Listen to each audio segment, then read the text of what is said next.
ഒരു ലോഗോ മാത്രമല്ല ഒരു ബ്രാൻഡിന്റെ ഐഡന്റിറ്റി. അത് സ്മെല്ലാവാം, മ്യൂസിക് ആവാം, അങ്ങനെ പലതരത്തിലുള്ള കാര്യങ്ങളാവാം. വളരെ കോമൺ ആയിട്ട് എല്ലാവരും ശ്രദ്ധിച്ചിട്ടുണ്ടായിട്ടുള്ള ഒരു എക്സാമ്പിളാണ് ജയലക്ഷ്മിയുടെ ജിങ്കിള്.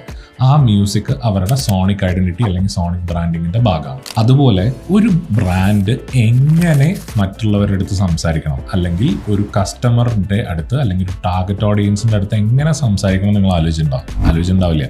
ആ സംസാരിക്കുന്നതാണ് ശരിക്ക് ഒരു ബ്രാൻഡിനെ ബ്രാൻഡാക്കി മാറ്റുന്നത്. അതായത് ഒരു കുട്ടികൾക്കുള്ള ബ്രാൻഡ് ആണെങ്കിൽ പാരന്റ് മറ്റൊരു പാരന്റിനോട് സംസാരിക്കുന്ന പോലെ ആയിരിക്കണം ഈ ബ്രാൻഡ് അവരുടെ ടാർഗറ്റ് ഓഡിയൻസ് ആയിട്ടുള്ള പാരന്റ്സിന്റെ അടുത്ത് സംസാരിക്കേണ്ടത്, അല്ലേ? അങ്ങനെയാണെങ്കിലേ നമുക്ക് ബ്രാൻഡിന്റെ മുകളിലുള്ള ട്രസ്റ്റ് ഈ പാരന്റ്സിന്റെ ഇടയിൽ വർദ്ധിപ്പിക്കാൻ പറ്റുള്ളൂ. ഇത് തന്നെയാണ് അതിൻ്റെ ഒരു മെയിൻ കാര്യം. ഇത്തരത്തിലുള്ള കാര്യങ്ങളൊക്കെ നമുക്ക് എവിടെ പഠിക്കാമെന്ന് ചോദിക്കുകയാണെങ്കിൽ ഒരുപാട് ഓപ്ഷൻസ് ഉണ്ട്. ഇന്ത്യക്ക് പുറത്ത് ഒരുപാട് ഓപ്ഷൻസ് അവൈലബിൾ ആണ്, ഇന്ത്യക്കകത്തും അവൈലബിൾ ആണ്.